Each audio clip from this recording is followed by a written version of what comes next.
ตอนนี้เที่ยงแล้วพี่น้องเนาะอยู่คอกหมูคือเก่า สบายดีเด้อพี่น้องสบายดีเบิดสู่หูสุกคนเนาะสบายดีตอนเที่ยงพี่น้อง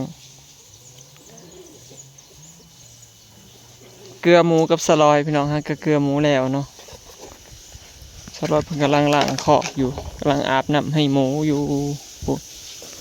เสียงหดน้ำจักๆนี่เพิ่งกำลังอาบน้ำให้หมูล้างคอกให้มันสะอาดอยู่พี่น้องจนบ่มีบ่อนอยู่พวกนี้หมูอัน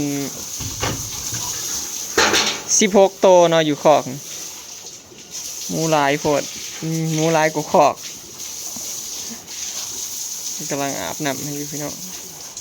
มื้อเช้านี่บ่ได้อาบให้มันเย็นแห้งอากาศหนาวก็เลยบ่ได้อาบยันปอดขึ้นก็เลยถ้าอาบตอนเที่ยง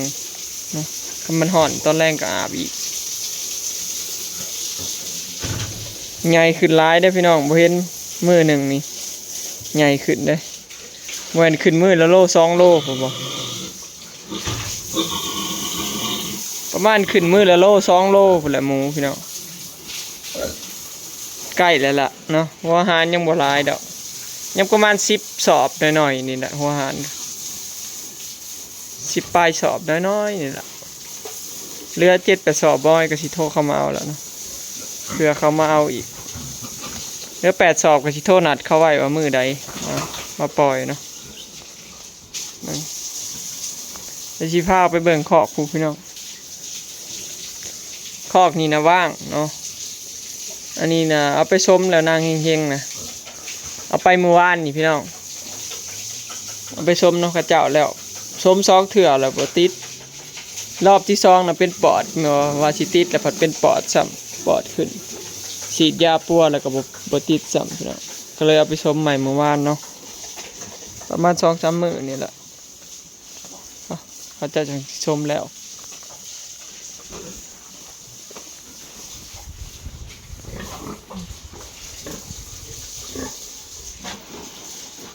นี่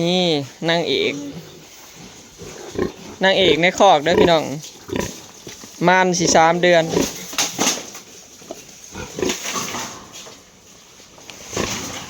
ม่านสิ3 เดือนแล้วยังอีกกันบ่กี่มื้อนี่เนาะวันที่15นี่ครบ3 เดือนสมนอนที่15เดือน2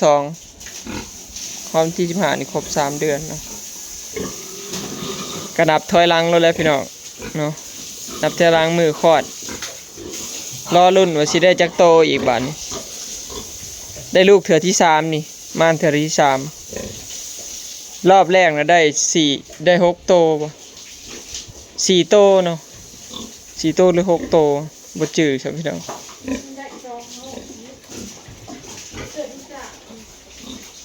บ่รอบแรกนะได้จักโต4บ่ได้4เถื่อที่2น่ะได้14โตอันนี้รอบที่3อันนี้นะพี่น้อง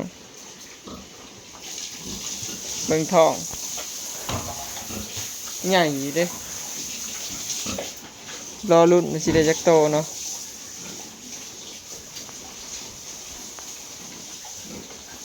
อันนี้หน้าเงินมารวยเฮ้ยเงยหน้าขึ้นมานี่เฮ้ยหันหน้าขึ้นมานี่เฮ้ยม่านได้เดือน1พี่น้องได้บ่เขียนไว้วันที่2เดือน4เดือน1กับ10มื้อนี่แหละประมาณมื้อนี้วันที่12มื้อนี้วันที่เท่าไหร่เนาะบ่จื้อพี่น้องม่านในเดือนน้อยๆนี่แหละท้องยังบ่ทันใหญ่แห้งดอกนี่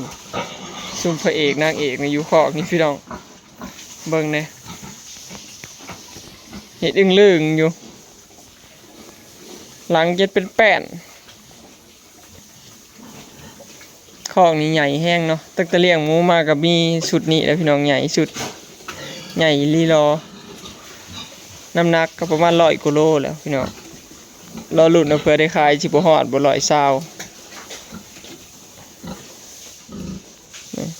อรุ่นน้ำหนักอีกทีหมูคุณน่ะความใหญ่น่ะจะสิซับแม่พันธุ์เห็นบ่พี่น้องแม่พันธุ์น่ะบ่แม่นน้อยๆแต่แนมเบิ่งในกล่องนะคือว่าน้อยแต่ว่าตัวจริงน่ะบักใหญ่เด้เบิ่งนั่นใหญ่แห้งอลีเนาะใหญ่กว่าแม่พันธุ์นี่ไปมาบอยว่าประมาณ120โลแล้วบ่หลุดแล้วตัวใหญ่นะตัวนั้น2ตัวหลักร้อยเลยพี่น้องคอกนี่นะประมาณ100ออกเนาะ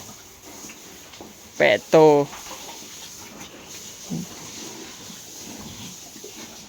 นอนอุลุยไหล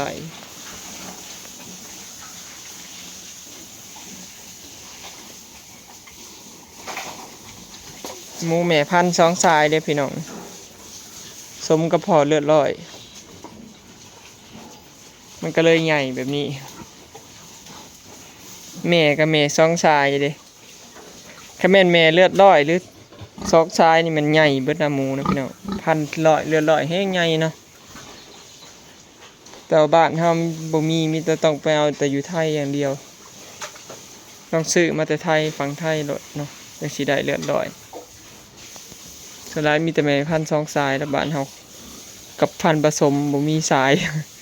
มันหลายสายนะบ่อึดเนาะบ้านเฮาเขาเจ้าหายากส่วนหลายมีแต่พวกฟาร์มใหญ่ๆแล้วเขาเจ้ามีพอพันธุ์แม่พันธุ์แบบเลือดร้อยแพงแห้งพี่น้องหมูตัวนี้แพงเนาะราคาหมูก็ยังโลหะ17,000คือเก่าพี่น้องยังบ่ขึ้นบ่ลงเนาะรอรุ่นยังอีกบ่กี่มื้อก็สิได้ขายเลยแหละหมูบอยก็ได้อดทนอีกนิดนึงนับวันรอแล้วพี่น้องอดใจบ่ไหวเลยอยากเบิ่งว่าหมูเจ้าของได้น้ำหนักเท่าใดนะ อยากฮู้ว่าเลี้ยงสุดนี้นะได้น้ำหนักส่ำใดนะว่าเลี้ยงได้เกณฑ์บ่ต้องไปไล่ลบเฉลี่ยเรื่องค่าหัวอาหารอีกเด้ว่าเฮาเลี้ยงได้เกณฑ์บ่อีก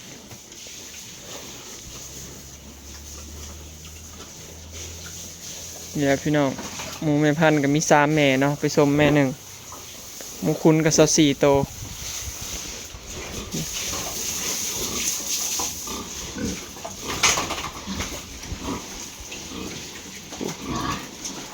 ขอกนี่นะประมาณ90ปลายหรือ100นะพี่น้อง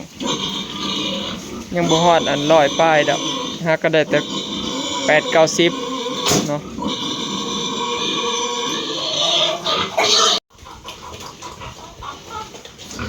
เนี่ยพี่น้องหักล่างแล้วเนาะประมาณ80ปลายโล90โลนั่นแหละ90ปลายเนาะยังบ่ฮอดดอก100ทรงตัวนั้นน่ะเป็นตาฮอดอยู่ตัวนั้นกับตัวนั้นฮอด100น่ะบ่กี่โตดอกพี่น้องกายนะมีแต่ประมาณ80-90นี่แหละมันบ่ค่อยใหญ่ปานใดมันอยู่อัดกันโพดเนาะ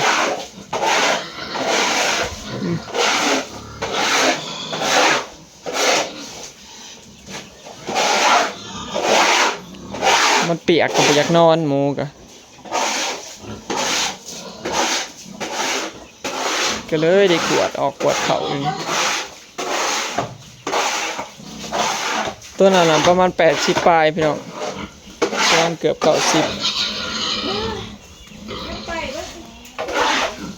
ก็สิแล้วแต่ละมื้อนะพี่น้องสิกวดขี่ล่างคอกแล้วล่างก็ช่วงคันฮ้อนก็เช้าเที่ยงแรงมันเปื้อนคันบ่ล้างเนาะต้องให้เพิ่นอยู่สะอาดจังบ่เจ็บท้อง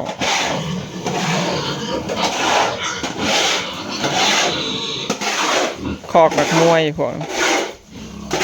จนบ่มีบ่อนนอนเหยียบคอกันอยู่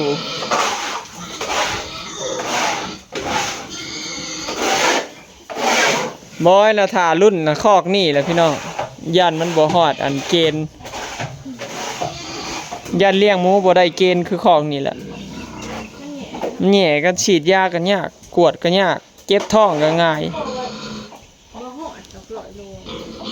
ข ถ้าบ่ฮอดก็ลุดเกณฑ์แล้วลุบ ทอดมันจะทอดอยู่ที่หาโตทอดหน่อยลง ถ้าไหลเฉลี่ยฮะไหลเฉลี่ยก็แล้วเหรอหมูไหลเฉลี่ยแล้วนะเขามันได้ตัวละ100 โลเหรอแสดงว่าได้ตามเกณฑ์ บ่หอดดอกอันนี้ รอรุ่นมือได้ขาย ลายตัวของอาหารเราใส่เป็นแบบตัวละ82ตัวละ7 สอบไป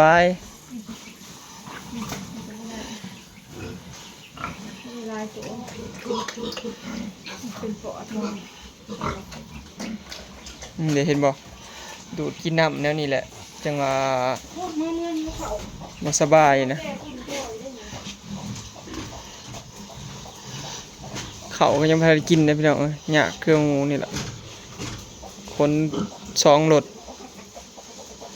จนเที่ยงบ่ายพุ่นละกินเขาวกันนะเดี๋ยวสิเมื่อหากินเขาวกันเด้อพี่น้องวันนี้เนาะนี่แหละรอรุ่นไปนำกันพี่น้องว่าหมูสิได้ตามเกณฑ์บ่รอรุ่นเนาะว่าเฉลี่ยเบิดแล้วว่ามันสิได้ตกตัวละ100 โลบ่เนาะ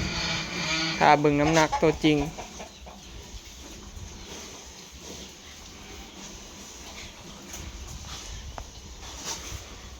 โอเคเนาะพี่น้องคลิปนี้ก็สิได้จบไปสำนี้เด้อเนาะฝากเป็นกำลังใจให้เด้อเนาะพี่น้องรอรุ่นไปนำกันเนาะนับถอยหลังบ่กี่มื้อแล้วเนาะไปแล้วสบายดี